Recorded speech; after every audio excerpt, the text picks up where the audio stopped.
cette suite sans regarder l'avant, entre guillemets, parce que au final c'est pas très utile.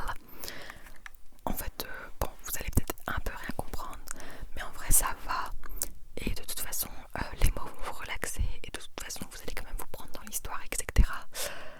Donc je pense que c'est pas non plus une obligation de regarder la partie 1, mais c'est quand même mieux pour comprendre l'histoire un peu mieux, etc. On va continuer là où je m'étais arrêtée.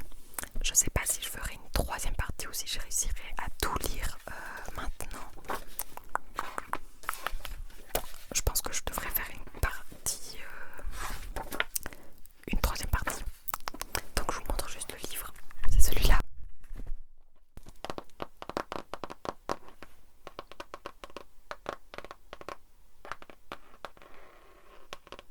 Ok, donc je pense que je vais lire genre 2 ou 3 chapitres et après je ferai une autre vidéo qui sera du coup la troisième partie et la partie finale de cette suite sur la colline au coquelicot.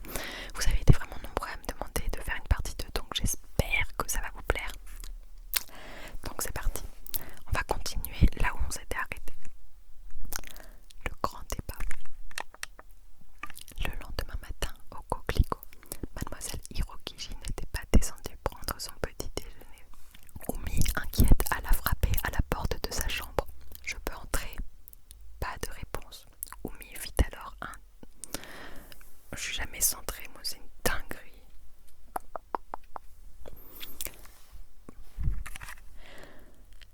Oumi fit alors doucement coulisser la porte et aperçut la pensionnaire couchée dans son lit, emmitouflée sous les couvertures.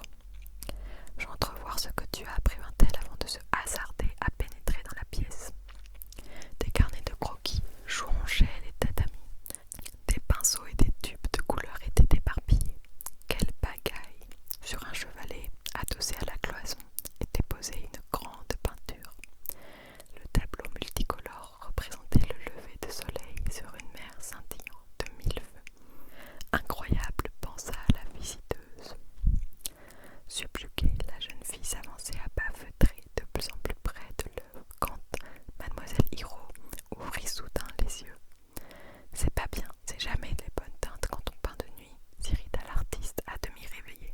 « Au contraire, c'est magnifique. » Oumi ne pouvait quitter la toile des yeux. Dans la partie inférieure, l'esquisse d'un petit bateau et des pavillons hissés sur son mât attira son attention. Troublée, elle bredouilla. « C'est quoi ? » Un bateau qui passe souvent par là. J'ai l'impression qu'il te répond quand tu hisses tes drapeaux. Ah, il est possible que toi tu ne les vois pas. Il répond à mes messages. Le cœur bondissant, la jeune fille fixa longuement l'embarcation colorée. Je vais vous montrer le tableau pour que vous puissiez visualiser.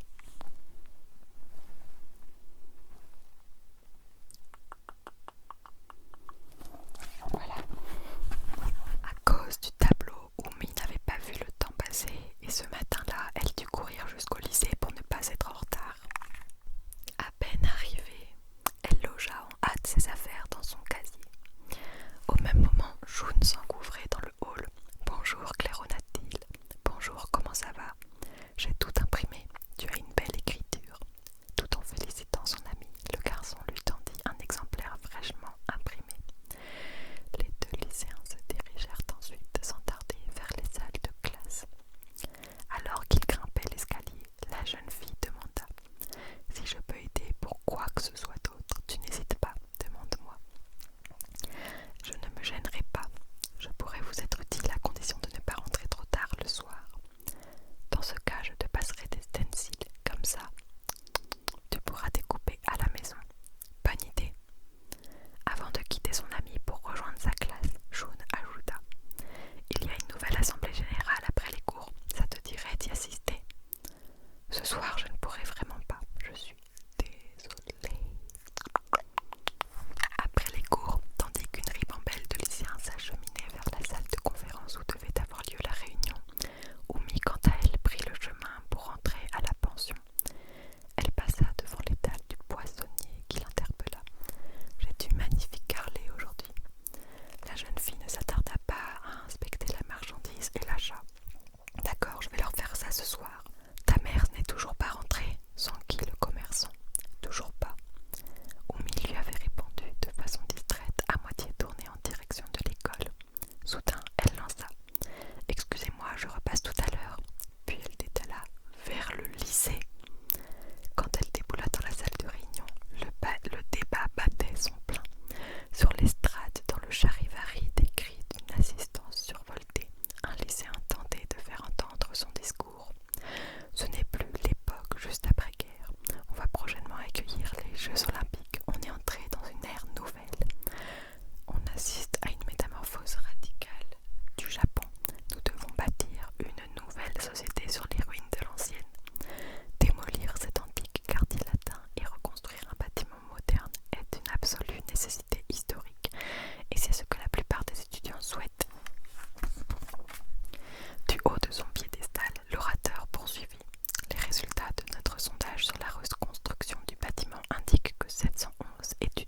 C'est alors qu'un lycéen se rua soudainement et bruyamment à l'intérieur de la salle. Il se manifesta en faisant un grand signe de la main en direction de Mizunuma. Celui-ci répondit d'emblée au mystérieux signal en entonnant à haute voix. Une fleur blanche avait éclos. Son chant, bon du coup c'est plutôt une fleur blanche avait éclos. Son chant jugula miraculeusement le chahut, et tout à coup, tous les lycéens présents réprirent en chœur le refrain. Il y a bien longtemps, là-bas, dans mon pays natal. En un clin d'œil, l'assistance agitée de la réunion s'était transformée en une harmonieuse chorale. Deux professeurs firent alors irruption par la porte du fond. Ils arrivaient à l'improviste pour contrôler le déroulement de la réunion débat. D'un air suspicieux, les enseignants traversèrent le couloir central, passant en revue les élèves qui, imperturbables, continuaient la complainte.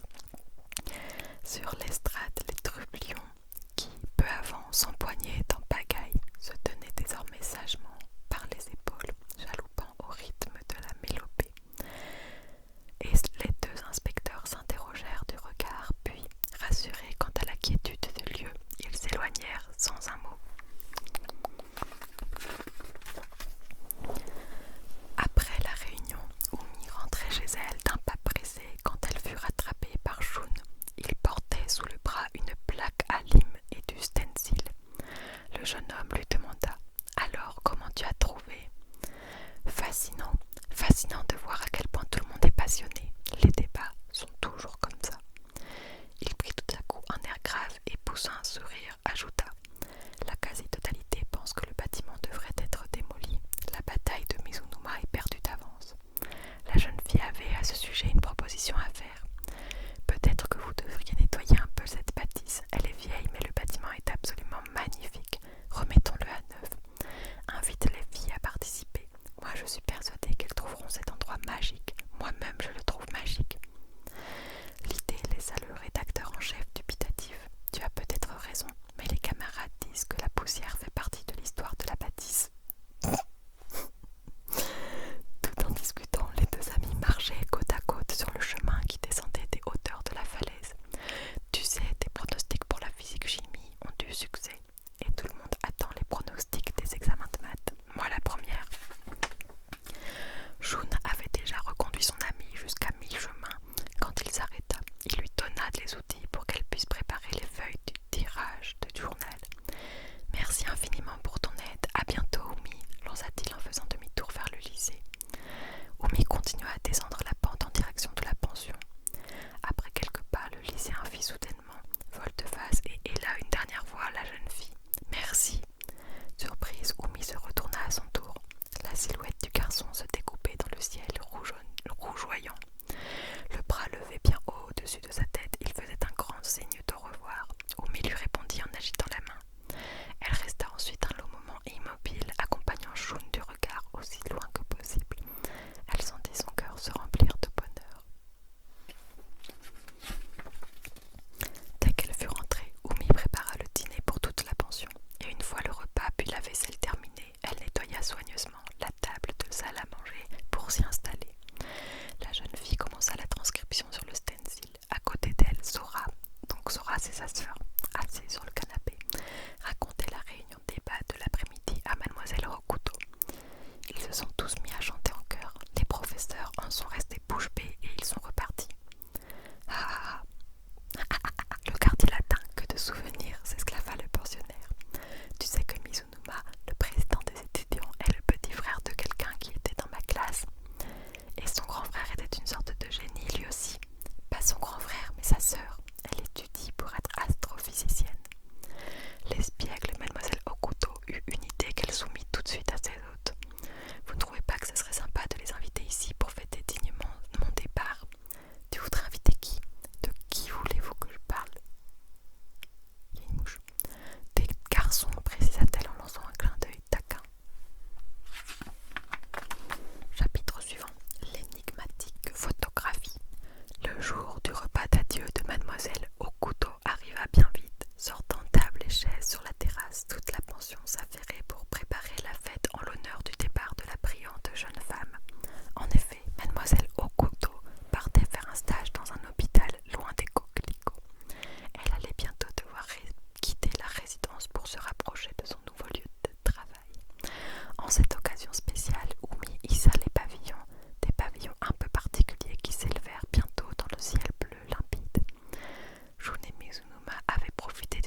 fait ça parce que ton père était marin.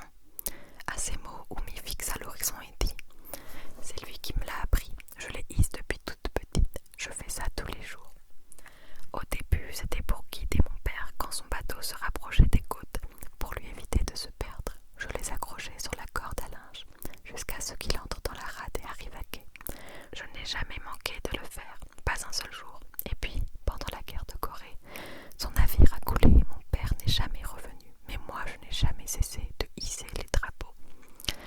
Au dehors, les étoffes H-O-K-U-T-O claquaient dans le vent. Quand j'ai emménagé dans cette maison, je pleurais tout le temps. Je n'avais plus rien pour accrocher mes drapeaux comme avant. Alors mon grand-père a fabriqué cette lampe pour moi. Les deux amis quittèrent le balcon et retournèrent dans la maison pour en continuer la visite. Ici, autrefois, c'était la salle de consultation de mon grand-père. Aujourd'hui, ma mère l'utilise comme bureau. Des photos dans un cadre accroché au mur attirèrent l'attention du garçon. Il s'en approcha et pointa l'une d'elles du doigt en demandant: là, c'est ton père? Non, c'est mon grand-père, rectifia Oumi. Mon père, le voilà. Jun observa d'un air intrigué le portrait en noir et blanc du jeune homme. Il était beau, n'est-ce pas? Elle a été prise au moment de leur mariage, mais je vais te montrer celle que je préfère de lui. Tout en parlant, la jeune fille avait sorti d'un tiroir de bureau un vieil album. Elle le posa et l'ouvrit sur une double page cartonnée. D'un côté était collée une photographie ancienne représentant 3 jeunes gens. De l'autre, une écriture manuscrite indiquait leur identité. À l'instant où il posa ses yeux sur le document, Jun pâlit. Il déchiffra, troublé, le premier nom inscrit: Yuichiro Sawamura. Oumi, qui n'avait pas remarqué le soudain malaise de son ami, expliqua: c'est le nom de mon père. Matsuzaki, c'est le nom de ma mère. Muré dans le silence, le garçon observa longtemps la photographie. Qu'est-ce qui se passe? À la fin de la journée, Jun quitta les coquelicots pour rentrer chez lui. Il marchait dans la pénombre d'un air pensif. Arrivé chez lui, il vit coulisser la porte d'entrée qui roula bruyamment dans ses glissières. Bonsoir, s'annonça-t-il, il est tard. Son père, assis devant la télévision, continua sa réprimande. Évite de donner du souci à ta mère. C'est alors qu'une chaleureuse voix maternelle retentit depuis la cuisine. Jun, et le dîner? J'ai déjà mangé. Jun sortit du vaisselier du salon un vieil album qu'il emporta discrètement avec lui dans sa chambre. Il s'assit ensuite à son bureau et ouvrit l'objet cartonné. Le garçon en examina une photo avec attention. On y voyait 3 jeunes gens en uniforme. Des signatures notées à côté permettaient de les identifier: Yuichiro Sawamura, Hiroshi Tachibana, Yoshio Onodera. Aucun doute possible, c'était la même photo que celle d'Oumi. Jun releva la tête et, le regard perdu dans le vide, répéta dans un murmure le nom d'un des hommes de la photo: Yuichiro Sawamura. La journée du lendemain au lycée était sous le signe du grand ménage. La suggestion proposée par Oumi de faire un peu de ménage avait finalement été retenue. Une armée de lycéennes portant masque et tablier fit irruption dans le hall du bâtiment, sous l'œil ahuri des membres du club de sport. Avertis de l'arrivée du bataillon de jeunes filles, tous les garçons du foyer s'attroupèrent en masse aux fenêtres et aux paliers donnant sur le hall. Depuis une plateforme surplombant la vaste salle, Mizunuma dissipa les clameurs et prit la parole. Très chers amis bénévoles, le quartier latin vous souhaite la bienvenue. Nous vous remercions pour votre aide précieuse qui permettra de préserver ce fleuron de notre patrimoine culturel. Du fond du cœur, merci. Messieurs, n'oubliez pas, les lourds travaux de charge vous sont exclusivement réservés. Hurrah, maintenant au travail. Tous se répartirent les tâches et le nettoyage commença. Oumi fut chargé d'aider Jun à déblayer la salle de rédaction du journal. Le jeune homme débarrassait les étagères surchargées de grosses piles d'archives tandis que son ami les empilait au sol. La jeune fille se pencha sur les épais dossiers et en lut quelques titres à voix basse.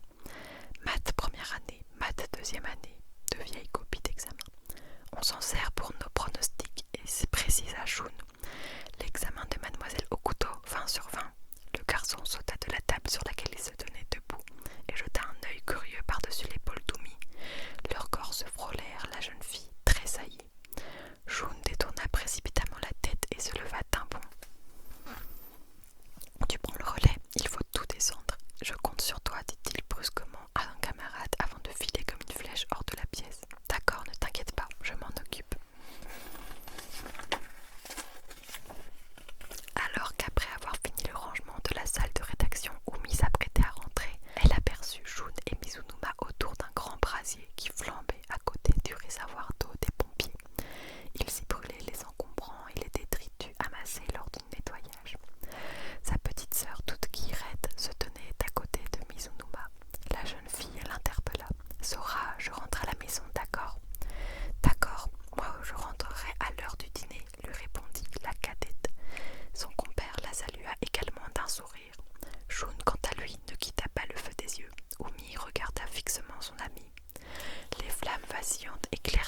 se rembrunit, déçu. C'est alors que son père se mit soudain à parler.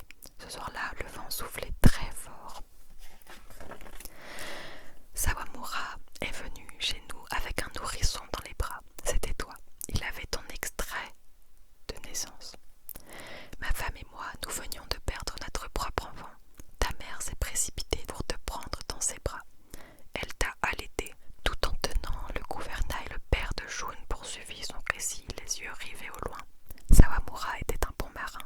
Pendant la guerre de Corée, il avait été nommé capitaine et commandant et commandait un navire de ravitaillement militaire. Il nous a envoyé de l'argent pour toi jusqu'à la fin. Tu lui ressembles de plus en plus chaque jour. Le vieux loup de mer se retourna vers son garçon et ajouta en le souriant tendrement. Mais n'oublie jamais, tu seras toujours notre fils. Oui, merci, papa. Jun se tut et regarda le sommet de la colline aux abords de laquelle il naviguait désormais. Comme tous les matins, il vit les deux pavillons coulisser le long du mât du jardin des coquelicots. Mais ce jour-là, il ne hissa aucun drapeau en réponse.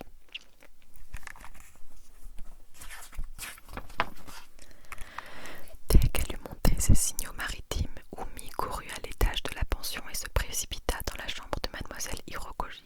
Alors, toujours pas. La jeune fille s'appuya au rebord de la fenêtre. Elle chercha avidement du regard la petite embarcation dont la peintre lui avait parlé, mais ne vit pas le moindre fanion flotter sur les bateaux. À mon avis, c'est fichu pour aujourd'hui, se résigna la pensionnaire. Umi acquiesça d'une moue déçue. Peu de temps après, Jun débarquait au port. Il pédala ensuite à toutes jambes jusqu'au quartier Lapin. Latin, pas lapin. Personne dans la salle de rédaction. Seul, il se mit à ancrer fiévreusement l'édition spéciale de l'hebdo, titrant à la une le quartier latin renaît. Pendant ce temps, au coquelicot, Umi frappait à la porte de mademoiselle au couteau. Entre, Umi. La jeune femme achevait ses préparatifs de départ. Vous allez vraiment nous quitter, demanda la lycéenne émue. Merci pour tout ce que tu as fait pour moi. Vous allez nous manquer. Je vous rendrai visite de temps à autre. Vas-y, ne sois pas en retard pour l'école. Sans entrain, Umi s'apprêtait à sortir de la pièce quand la demoiselle ajouta. J'espère que tout va bien se passer avec Kazama. Quoi? Mademoiselle Okuto regardait la jeune fille apportant un gentil sourire complice. La lycéenne fut saisie d'un sentiment indéfinissable. Elle lui répondit d'un discret signe de la tête et quitta la chambre. Kazama, c'est Jun. Il s'appelle Jun et son nom de famille c'est Kazama. À l'entrée du lycée, le rédacteur en chef et ses acolytes du club de presse distribuaient à tour de bras l'édition spéciale du journal. Umi accosta gaiement Jun. Bonjour. Sans même prendre la peine de regarder son interlocutrice, il tendit un exemplaire du journal à un autre élève. C'est une édition spéciale. Désarçonnée par ce mépris inattendu, la jeune fille resta sans voix, même lorsqu'un lycéen l'interpella amicalement pour lui donner la gazette. Hé Matsuzaki, tiens. Après les cours, Umi et les nombreux volontaires s'activèrent de nouveau à la rénovation du quartier latin. Mais là encore, le garçon ignora complètement son ami. Dans le hall central, juché sur une vertigineuse échelle, Jun changeait les ampoules du plafonnier qui s'illumina tout à coup, déclenchant subitement un tonnerre d'applaudissements. Les lycéennes déchaînées ovationnaient leur héros. Hurrah, bravo! Malgré les clameurs qui résonnaient en bas, Umi, seule et imperturbable, s'affairait à l'étage. La journée s'achevait sous la pluie. Umi se posta à la sortie du lycée et attendit patiemment Jun. Lorsque ce dernier dépassa enfin le portail et l'aperçut, il arrêta sa bicyclette. La jeune fille lui jeta un regard glacial et se mit en marche. Sans dire un mot, le garçon l'accompagna.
seuil de la cuisine déjà éclairée.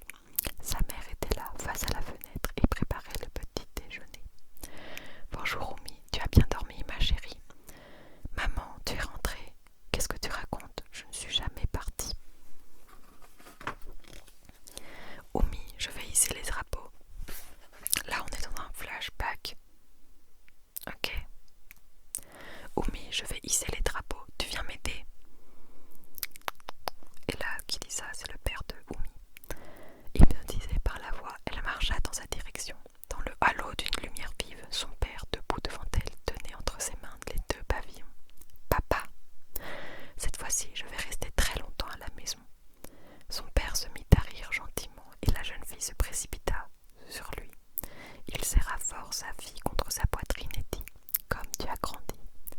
Oumi pleura longtemps, blottie dans la douce chaleur des bras de son papa. Oumi avait continué à rêver. Lorsqu'elle se réveilla, réellement cette fois, ses joues étaient couvertes de larmes. Elle essuya ses pleurs, s'habilla et descendit à la cuisine, encore plongée dans la pénombre. Comme à son habitude, elle changea l'eau du bouquet de coquelicots posé à côté du portrait de son père. Mais ce jour-là, elle prit la photographie entre ses mains et l'observa longuement. Sur la photo, son père souriait. La jeune fille sortit ensuite dans le jardin. Il pleuvait un peu. Elle hissa bien haut ses pavillons et après avoir revêtu son uniforme, prit le chemin de l'école. Après les cours, Oumi se rendit au journal. On continue comme ça parce que je suis en train de m'endormir. Du coup, je dois m'allonger. Après les cours, Oumi se rendit au journal. Elle entra dans la salle de rédaction et lança avec entrain. Bonsoir, surpris d'entendre la voix de son ami. Jaune fit volte-face sur sa chaise.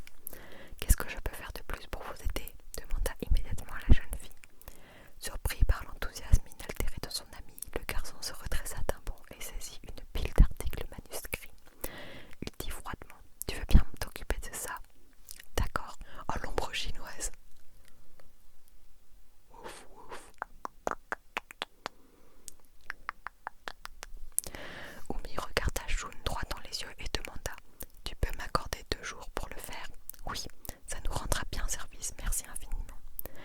Le jeune homme avait esquissé un léger sourire et parlait sur un ton radouci.